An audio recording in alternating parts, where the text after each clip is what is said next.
akkam jirtan kabajamtootaa fi jaalattoota fi daawwattoota fuula chaayinaalii miidiyaa Harmufaa baga nagayaanii guyyaa dhageettanii adhaan tan akkuma isin dhageettanu gujiin addee jiru gujiin bahaa gujiin lixaa gujiin duuramee gujiin wando addee jiru gujiin nageelle gujiin gooroo gujiin shaakkiso gujiin dudda gujiin balbala torbaanii addee jiru wal guuree wal filee ammaan tan handhuura biyyittiitii fi handhuura oromiyaa hateete magaalaa Finfinnee keessatti hoteela Sharaatan Addis keessatti argan maa hojii fasii ol dachaan wanni nuti hojiisa jirru faawundeeshinii faana aagaa hundeessa jirra.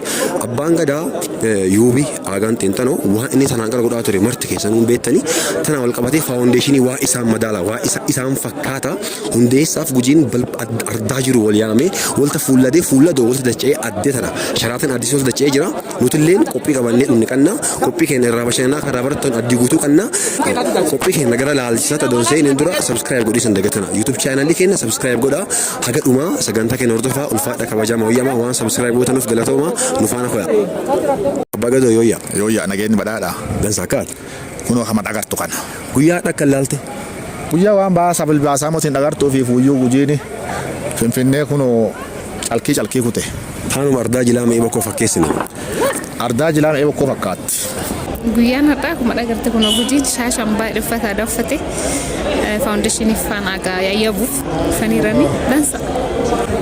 Dansa aku dansa sila betta kun tokko haga ta'etti ol ta'uu dandeetti ichillee gabbuu dandeetti angaruu natti toleera anguma kana akka irraa uummati nu qaanfachiinne yaadaa turre akkuma san immoo uummati keenya gammachuuni hirmaate waan nama gammachiisa hojjetee jira kanaaf gammadeera itti gammadeera. Guddoo gammadee baay'ee gammadee sagantaa guddoo dansaa sagantaa guddoo nama gammachiisu maaf jennaani abbaan gadaa yuubii kennaa aagaan xiinxanoo abbaa dhalootaati gorsaa dhalootaati akkasumas immoo laayibirarii socho'aa jedhuun hin danda'ama nama beekumsaati nama dhaloota guddisu karaa baay'een immoo uummata gujii Oromoo qofaa donteen immoo uummata Oromoo waliigalaa bakka bu'uu isaan immoo hojii guddaa hojii dhaloota beeksisuu hojii misoomaa hojii tokkummaa hojii jaalalaa hojii nagayaa hojii araaraa nama hojjetaa turani sagantaa kanarratti immoo guyyaa har'aa faawundeeshinii faana aagaa jedhu irratti dhaggamuu kiyyaan jaartii tiyya bareedduu sana walii dhaggamuu kiyyaan guddoo gammanneerra thank you jedhu fedha. Guyyaa har'aa guyyaa gammachuuti. Hundeeffama faawundeeshinii aagaa faawundeeshinii irratti argamna faana aagaa jedhamu irratti argamna haala bareedaa ta'een haala ho'aa ta'een haala tokkummaa qabuun gaarii oolchina. Guyyaa har'aa kamalee hosee miira lama keessa jira. Tokko miira gaddaati tokko miira gammachuuti. Almost miiri inni gaddaa nama guddaadhaa san geewu. Nu bira godaanuu isaanii yennaa qabannu dhidhummaa nutti mul'ata. Amma immoo yennaa ilmaa isaa keessa wal guurtee tokko moottee kiiloomeetira 500 isaa ol deemte asitti maqaa isaatiin faawundeeshinii hundeessite imalli isaa akka itti fuuf maqaan isaanii maanummaan isaanii aadaan isaan gaafa kaan ilaanii fi biyya tanaa kaasee haga biyya Ugaandaa haga Ameerikaatti imalanii sirna kana akka isaan sirna gadaarra galmeessan godhan. Inna akkas wal guurtee wal ijaartee maqaa isaatiin dhaabbata akkasii dhaadduu akka malee gammachuun dhaga'ama. Kana waan dansaa. Uummanu qaannuube. Waaqa galata duuba gara gaaffii ta'een na seenne mee aaga jechuun si maali? Yuubii guddaa aagi anaa fi kitaaba sirna gadaa lafa deemu jechuudha. Kitaaba sirna gadaa waan beektaa biraan hin geenne waan beektaa dubbitteellee yookaan baratteellee biraan hin geette isa jechuun ammoon yookaan mana kitaabaa sirna gadaa lafa deemu jechuudhaaf kana qofa adoon taane edoo sirni gadaa bifa qabaate fuula qabaate abbaa gadaa ifamaa yuuba guddaa aagaa xiinxanoo fakkaataa jechuudha. Aagaa xiinxanoo jechuun gadaa. Laayibirarii socho'aa jedhee adoo ibsanatti tola. Because namni kun beekumsa guddaa nama qabu akkasumas ambaasaadara nagaa adoo jedhee natti tola. Ambaasaadara nagaa I think more powerful. Ambaasaadara nagaati nagaa fi araaraaf nama hojjetaa turan isaanii nullee fi immoo fakkeenya guddaa ta'an jiran dubbiin qoonqoo waaqaalata jettutti sana haa nama walta araarsan isaanii warra eebbifamee jetti. Kanaafuu akkuma qoonqoo waaqaa jettulletti akkuma aadaan tina jettulletti nama araaraaf jiraatanii nama araaraaf darbane bara isaanii guutuu jedhee dubbatu fedha gabaasee jechuudha. Aaga jechuun abbaa araaraa, abbaa nagaa, abbaa Oromoo, abbaa Afrikaa. dhugaa dubbatiisaaf yoo gaaffii ati na gaafatte tana yaaleeyyuu dokonkora guddaa raawwadha. Dokonkora guddaa hojjedha. Maaliif nama jecha tokko isitee dandeettu hubati aagi lafa, aagi nama, aagi ardaa, aagi uummatallee faayizewee atoo dubbannu aagi instituutiiti gaafa seenyaan organizeeshinii guddaa sabii Oromoo qabu, organizeeshinii guddaa ardaan gojii qabu. Dhaabbata malee nama tokkocha jettee ibsuu hin dandeettu. Olmost ana aaga isinnaa naan jette jecha tokkocha ibsuu hin qabu. Garuu yoo yaali naan jette immoo aagi anaa fi dhaabbata malee nama tokkochaa miti. Dhaabbata yoo aagi du'e yookiin aagi boqate jennee du'e hin jedhamu abbaa gadaati innaa kuttaa kana. Aagi hin godaananii dibbee dheertuu godaananii godaansa isaanii isa amma akka godaansa bara baraatti yoo laakkoonni kufaatii guddaa jigiisa guddaatti nurra dhaqqaba. Jecha tokkoon isin danda'u yoo isin immoo naan jette dirqama yoo naan jette immoo aagi anaaf gaara guddaa kallacha gujoomaati kallacha oromummaati maanumma.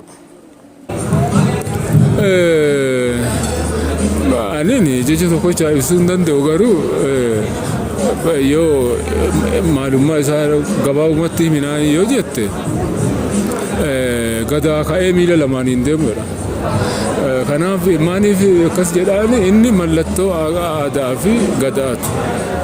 Namummaa isa arguuyyuu gadaan maal akka ta'e sirni gadaa maal akka fakkaatu waan nama agarsiisuu fi innaa dubbatullee waan nama amansiisu nu qofa osoo hin ta'in biyya alaatitti illee faranjiin isa waliin footoo ka'iisaa fi haga wal saamtu takka nama ajaa'ibsiisu waan ta'eef kanaaf ani gadaa ka'ee miilaan deemuudhaan otoo ibsinaan jedha. Yubaagaa waan gadaa yoo yaadattu sammuutti nama dhufu jechuudha. Akka biyya kanaalletti. Aagaa jechuun gadaa jechuun waan aagaa wal ta'edhamee akka suuratti sammuu namaa keessa fuula namaa dura dhufu gadaa fi aagaa addaan baasuu hin danda'amu. Biyya sanaa keessatti. Bara isaa sanii bara maqaan dhokate, bara ani ati dhokanne, bara seenaan keenya dhokate, bara qabeenyi keenya dhokate, bara aadaan keenya dhokate, bara gujiin dhokate, bara gujoomi dhokate, bara isaa san keessa akka gujii qofa don ta'in akka aadaa Oromootti, akka lafa Oromootti, akka nageenya biyyaatti waa inni tolchaa ture, waa inni godhaa ture gujiirra darree Oromoon ba'ee Oromoo sirna gadaa bakka itti lalaafetti, bakka itti dhokatetti fundogee baasee akka biyyaatti, akka waliigalaatti, akka inni lallisu, akka inni deebi'ee banqaaqu barni tolche keessaan bara gadaa isaati.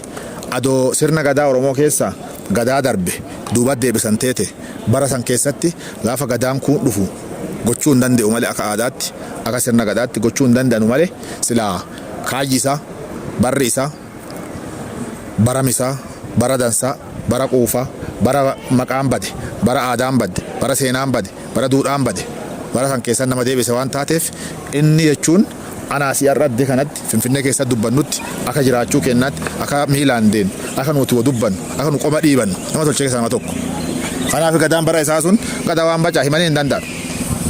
Dansa nagaa waliin hariiroo isaanii jechuun nagaa waliin gahee isaanii qabattu qadda karaa nagayaatiin. Karaa nagayaatiin innummaa wanni manni tolchaa deemu nagaa lassuu gosa walii dhabe araarsuu biyya walii dhabe araarsuu asirraa darbee akka biyyaattuu biyyoota Afrikaa bakka lama deemeera. Biyya wal dhabe araarsiisaaf jechuudha. Sirni gadaa kun sirni gadaa Oromoo kun araara nagaa inni nu waan mara inni nu waan cufa. Kanaafuu nageenni bu'uura waa hundaati jedhee dursa nagaa dursa jedhee ardaa isaarraa jalqabee bara gadaa isaa nama kaleessa waraanaa wal gaatu wanti wal gaatu dhiisee darbee fakkeenya gaarii waan ta'eef ati biyyaafuun barbaachistane biyyoota Afrikaa hunda keessa naannessaa turan bara gadaa isaa jechuudha. Kanaafuu nageenni isaa fi bu'uura waan maraati jechuudha. Dansa dhaadannoo isaa addaa taati qabattu jirti. Dhaadannoo isaa ta'innaa maraa inni gaaddisa fedhe ta'ee nami marti kiyya lafti marti biyyaadha. Dhaadannoo isaati. Nami marti kiyya jechuun nami jiraan bahemuun hundisa diqqaa guddaa jaarsa jaartii Oromoo saba biraa saba bal'aa biyya kana jirutu kan Itoophiyaa keessaati muti kan Afrikaa keessaati muti kan addunyaa keessa martinuu kan isaati. Kanaaf nami marti kiyya lafti marti tiyyaa'edha gaafa dhaadatu gaafa dubbatu. Waan kanaa dhaadataa deema. Kanaafuu diqqaan ka isaati, guddaan ka isaati, jaarsi ka isaati, hayyuun ka isaati, yoobi ka isaati ilmi namaa darbee كبية جلاتو وان بية جل جرا وان بية أول جرا مرتي كإساتي أكاتا كان هذا النوع إسا قدان لفت مرتي بية ناي مرتي كيا ونيروف dansa dhuunfaa yaadannoo addaa hasoltaan qaddu dhuunfaa kadda yaadannoo addaa. Yaadannoo addaa wanti walitti qabu ana isan na guddise isa jala guddadhe isa argaa guddadhe gaafa isa argu waaqa lafa deemu jedhaan waaqa lafa deemu natti dhufeedha isa jechuun waaqa lafa deemu wanni inni tolchu ta'ee isa waan nagaa waan jaalala waan tokkummaa waan beektaa ilma namaatiif addunyaa tanarra haga nami jiru yoo akkana isa tutte watti keessa turuufedha waan dansan keessa turuufedha waan gaariin keessa turuufedha waan ilma barsiisu waan intala barsiisu keessa gadi ba'a yaadannoo addaa wanni qabu anaan jaalaadha jaala kiyya naan jedha kana jechuun namni jaala waliin jedhu asuu kama beektu akka aadaa gujitti nama kamalee wali hubatu wali jaalatu akkasumas ammoo luballee gaafa akka aadaa gujitti walitti dhufanii jaala kiyya jedhanii inni wanni addaa waliin qabu akka malee na jaalata akka malee na qaqqabata mucaa ba'u jedha akka hiriyaatti akka jaalaatti bara gadaa isaa san keessatti akka hiriyaatti akka jaalaatti waliin ta'e na yoo bira ta'e mataa na qaqqaba bara lubbuun jiru sanii jechuudha. Yaadannoo guddaa waliin qabu isuma na guddise wanni marti isaatu ana yaadannoo ka'e isaa eebbi isaa dubbii isaa haasonni isaa waan mara anaaf kanaafu waan specific godhee keessaa yookaan keessa adda baasee wanni dubbadhu takkaa isiillee hin jirtu jechuudha. Wali wanni adda godhu tokko beekta mani abbaa fakkaata mani abbaa bulchu fakkaata uummatillee wanni isa adda godhu uummati Gujii ka maqaan isaa waggaa dheertuu gandi tokko Gujii jedhamu kan jirre waggaa dheertuu fi awwaalamee ture beekaa dhoosanii jechuudha osoo jiru Gujii uummata miliyoona 5 gahu gandi tokko Gujii jedhamu akkan jirre warri godhee akka maqaan sun mul'atu godini tokkollee mootii lama akka ta'u nama hojjete sanirraa ka'ee immoo sirna gadaa mallattoo sirna gadaa Gujii godheetiin gabbaase ka biraa immoo sirna gadaa mallattoo sirna gadaa Gujii mallattoo sirna gadaa Oromoo qofa osoo hin taane mallattoo dimokiraasii addunyaa akka inni ta'u nama hojjete waan ta'eef abbaa gadaa abbootii gadaa kan duraaniitiif kan amma jiranullee irraa wanni adda godhu hedduun atoo jiraatu ammoo wanni addatti maqaa nuti dha'uu dandeenyu kana jechuudha. Galatooma yaadannoo addaa ka isiniif inni qof qaddanu jirti waa isaa yaadattan qofaa keessa. Injira jechuun anaaf abbaan gadaa aga lubbuu isaanii waaqa bobaan qabatuuti amma addee dhugaa jiranii ana addee dharaa jira waan anaaf inni waliin qabannu kan namni biraa hin beekne waaqa malee kan namni hin beekne guyyaa anaaf inni balbala walta cufannee wal lollefaa jira. Yoo ati guyyaa boruu tanan godhin allammeessoo si bira dhaabadhu hanga ani beektee inni ulfaataa nama guddaa garuu maani abdii isarraa qabuuf jecha waan san jedhee dirqama akkasii waliin waan isa akkasii dirqeef illee immoo maayyii irratti narraa amanee waliin hojjanne jechuudha. Wanni sun maal akka taate ammaan tana inni jechuun danda'u keessattuu immoo gaafa Ameerikaa deemnu gaafa Ameerikaa deemnee isteetii 8 irra deemneetiin sirna gadaa kana agarsiisuu fi sochoonu sani guddoo qormaati guddaan ni qunname waan hedduudha waggaa 16 isa waliin ture waan ta'eef namni waggaa 16 waliin ture saahibii waggaa 16 waliin ture kanaaf waan hedduu wanni isarraa. Wanni adda isa godha nama arnyaaf goomaraa isaatiin uumamaan arnya qabu dubbii isaa mi'ootti haasaa isaa mi'aawa sagalee isaa waan goomaraa isaa namatti tola kan biraalleen ilma namaatiif gara badhinna qaba jaalala qaba xiqqaa guddaa dheenqootu namni hundi kiyyaadha lafti marti biyya namni hundi kiyya kan jechuun saba kamiyyuu haa ta'e namni nama hidhee kabaja namaa qaba namaaf jaalala qaba seenaa guddaa hojjete seenaa gurguddaa namni akka baratu sirni gadaa demokiraasii addunyaatti akka bal'atu Oromoo fi Itoophiyaa alatti addunyaa Awurooppaa Ameerikaa deemee barsiiseera Afrikaa keessatti deemee barsiiseera dhalattooti baratan dhiiraa dhalaa kan qixxeetee barsiisee jira. Fakkeenya abbaa nagaa ta'eera araaraa ta'eera saba lammii hundi jaallata gosa tokkoof yookaan saba tokkoof kan yaadatu nama hundaa fi galcha arjaa qajeelaa tokkummaa jaallata nama akkasii kanaaf irraa waan guddoo baranna jechuudha. Dansa isin dhuunfaanii waan yaadattan dhuunfaa keessanii waan yoomillee inni as dhaggeessan gara sammuu keessanii dhufa qunnamtii addaa wayii qaddanii isa waliin.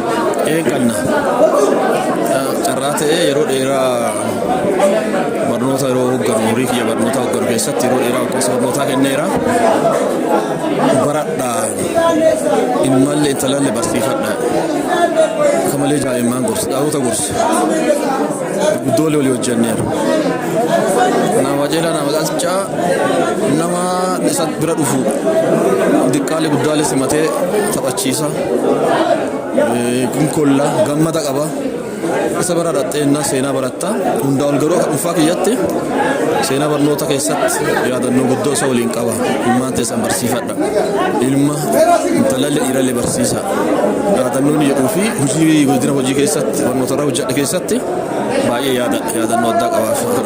Yeroo fakkeenyaa fi waa'ee laga dambii fa'aa wal qabate yeroo qeerroon Gujii lola kaasanu inni dhufee ijoollee akka qabbaneessu ijoolleen akka ititanu isa malee akka nama biraa ijoollee hin dhageenye akka dansaa beeka kanaafuu ga'ee guddaa taphateera.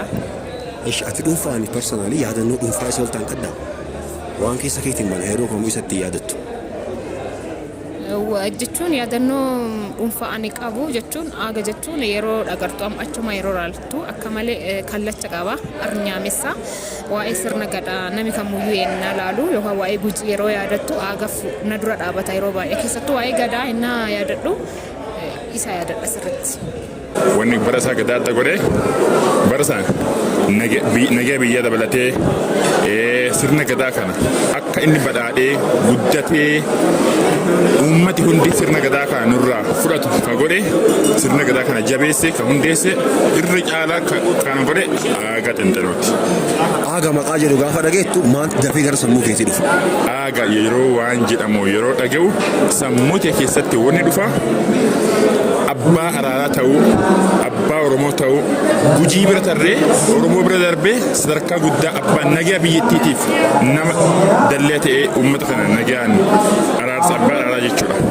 Gadaan aagaa almost gadaa halchiisaati bara uummati keenya waa halcha bacaatti dhaggate bara godinaatti dhaabbannee ardaa itti arganne ardaa nu dhoggatan itti arganne almost gadaan isaanii gadaa ta'anirraa wanni adda godha baambacaa jira kiraazmaatikii nama innatti dhagarteellee dhaggaa isaa fuulli isaa warquu fuula hammaatan jechuun tasuma niifama almost nama maannummaa isaa sirni gadaa qodoo ka'ee miilaan lafa deggisee deemu ta'e isaan fakkaata almost oromootinuu kanu beekan akkanuuti ardaa fi dandeeqan akkanuuti balbala fi dandeetti qannu akkanuuti gola fi dandeetti qannu kanu beekan isaaniin kun adda isaan godha gadaa halchiisaati waa halchiin itti ba'an nama hedduutti maanummaa fi akka deebi'u godhan ardaan nu deebisan wayaa adaadii hadha uffanneetti midhaannee namni hundi uyyaa ta'e uffata isaa barbaadu kana gaafasa isaan deebisan lukee qara uffatan turan lukee sallee irraa akkanuuti sirni kun hin banneef jedhee eebbisee gonfaa nuu kenna borroo nuu kenna uffadhaa nuu jedhe.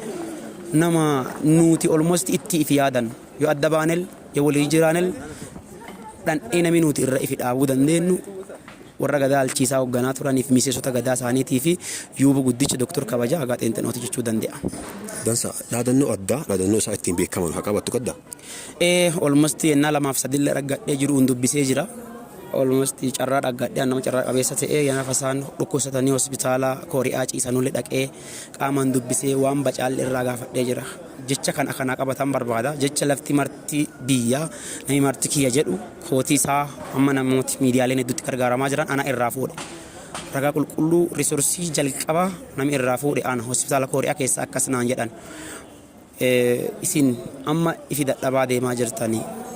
Waan ittiin si yaadannu tokko lafa nuu godhi jedhee ana gaafate namni nageesse immoo gaafa san abbaa qabeenyaatiif jaarsa Gujii guddicha obbo Saafayii Dambiitti achi isaan bira nageesse isaan bira nageessee innaan carraa dhaggadhe santi fayyadamee isaan dubbisee gaafa isaan dubbisu immoo jecha annaasan guddaa naan jedhan jecha nama isaan hin qaaban waa hedduu waan gara fuulduraatti foorkaasti godheef waan gara fuulduraatti yaadeef gaaffisa isaan gaafadhe namni ati dhagartu kun latti ati dhagartu tun marti kiyya latti martillee immoo biyya namni martillee immoo kiyya nama ifi duuba deebisu hin qabu nama ifi dura deemsu illee hin qabu nama mara itti kabbee irra jiraadhe namni an jibbu illee hin jiru ardaa kiyyallee warra qoqqaalaa inni irraa fudhatanii hin jibbu ilmaan tiyya garuu naan jedhan yoo asii ol jedhe yoo mi'ee bokkoo dhaqqabe naan jedhan ragaa walta qaba waan deeffadhu qaba jedhanii akka carraa ta'eessuun hin danda'anne hedduu nama gaddisiisa inni dadhabbinni kiyya guddaan yoo jiraate wanni yennaa mara keessatti ifi gaafadhuu fi ifitti gaddoo jiraate nama carraa qabeessa ta'ee gaafee isaan gaafadhe jecha kana naan jedhanii ammoo waansa hojiirra oolchiisa dhabee haga danda'ametti nama guddaallee nama fuula keenya dura jiru nama ati inqitee gaaffii gaafattuu mati waan sanfatti na qabee na sakaalee naan gaafatuu dhabee dirqisiisee baasisuu dhabee malee waan dubbatan waan boqoo qaban turanii akka carraa ta'ee garuu galgala tokkocha gara dibbee dheertuu godaanuu isaanii dhaga'ee gaafa dhageenyummaa akkuma nama kamiitu kaanee dhonnee boonnee awwaallannee galle. Akka nama tokkotti amma akka dhuunfaa kiyya deebee abbaa gadaa aagaa jechuun dhugaa dubbachuuf inni sadarkaa isaa guddaa ta'u malee dhimma rakkoo nama tokkollee ta'e akka maatii ifitti ilaalee kun kiyya osoo hin jenne hunda namaatu ifitti qabatee akka maatiin ilaala hunda namaayyuu rakkoo keessa waliin qoodamaa dhabaa argata keessa hojiin jiraata ilaalcha namaaf inni qabu ilaalcha baay'ee gaariidha. Nama yeroo jalqabaatiif sirna gadaa UNESCO beesa keessa aaga jechuun nama akkasiiti. Yeroo hundaa wanni isaan yaadadhu uummata Gujii qofa osoo hin taane uummata Oromoo kana bakka bu'ee sirna gadaa yeroo jalqabaatiif nama UNESCO galmees keessaa isa tokko waan ta'eef kana isa yaadadha. Dansa dhuunfaan yuuba guddaa akka xiinxan ol ta'an yaadannoo qabdu. Eeyyeen dhufaniirani biyya keenya uraagaa dhufaniirani dhimma maatii tokko irratti dhufanii abbaa keenya dubbisanii abbaa keenya obbo Oddeessaa Bidiree dhufanii dubbisanii yeroo san immoo yoo isaan maatii bira dhufan sanii yeroo san dhaggee guddoo gammadee seenaa isaanii dura dhage'a dhaggee immoo guddoo jaaladhee suuraalee gaafas waliin ka'e meemoorii guddaa isaan waliin qaba nama guddoo jaaladhuuf kabaju jechuudha nama seena qabeessa. Galatoo ulfaadhu horiibu. Ulfaadhaa jabaadhaa isin hojii dansaa jirtanii. Thank you. Harmuufaan kun akkuma dansaa beektu harmuufi waan fincaan kiyyalli harmuufa. Duuba harmuufi kun akka malee waan kolbaa ta'e kana baasu jira akka dansaa waan beektaa dhokate duudhaa dhokate seenaa dhokate kolbaa dhokate uummata dhokate gujii dhokate kabadeeyyuu barbaadee argaa jira ammalleen hamilee horadhaa jabaadhaa. Wanni miidiyaa tun kolbaa bacaa galteen jirtu uummata bacaa galee jiru keessumattuuyyuu amma dhiyoo sanaayyuu deentanii kun gujii kan baata amma Keeniyaa isa eega Ruwaandaa isa eega Walloo isa eega Harargee isa eega deentanii gujii dhokatee wallaga gattare gujii gattaree jira wallaga keessa kanaafuu deemaati Keeniyaa keessa Ruwaandaa keessa maatii pirezidaantii Ugaandaa Tanzaaniyaa hordofaa qoradha Oromoo Ormaa bira deema Keeniyaa keessa waasii kaasuuti gujiin kanaafuu baa deema ammallee waaqisi walii haa jiraatu waan dansaa gootanii hin milkoottanii warri waan kana sakiraabii hin godhinaati sabirree godha yuutuubii harmuufa. Galatoo ulfaadhu Rubil Abbaa Gadaa. Ulfaadhaa isin jabaadhaa. yuutuubii harmuufaa kana sabskiraayib nu godhaa galatooma isin jenna. Horaa bulaa. Okay, daawwattoonni keenya yuutuubii harmuufaa ijoollee haaraa ammaree lafaa dhufaa jiranii uummanni Oromoo mara sabskiraayib godhaafi. Dhugaa dubbatiisaa fi gammachuudhaan akka nama dhuunfaatti si jaalladha si kabajallee wanni si kabajuuf immoo hojii teetii malee fuula bareeddeetii moti yookiin immoo nama caalteetii moti hojii ati hojjette hojii nuti warri meenistriimii gubbaa jiru miidiyaa guddaa harka qabannee hojjennu ol hojjette ispeeshaalii wanni ayyannaa maratti si galateeffadhu mucaa dambuufi mucaa diqeecha cimbee fuutee gara biyya guddoo ergisiiche wanni miidiyaan barbaachisuuf akka isaan godhiisaa fi nami keenya immoo waa hagana olii hojjeta mucaan kun waan ta'eef chaanal yuutuubii isaa sabskiraayib godhaa fi laayik godhaa fi sheer godhaa fi mallattoo bilbilaa tuqaa akkasii nama muluu bira dhaqqadde godhaa harmuuf miidiyaa guddaa ta'a hin goona immoo hin gargaarra miidiyaa guddaa waliin goona amma yaada qabna borkarra waranna miidiyaa guddaa naanna akka inni istiidiyoo guddoo magaalaa Finfinnee hawaasaa fi adolarra godhatu ciccidee hojjanna borummoo hoggansaa itti dhunnaa yaaddii qaba. Miidiyaa kana jabeessa. Galatoo ulfaadhu Rubil. Ayyee galatoo. Ulfaadhu.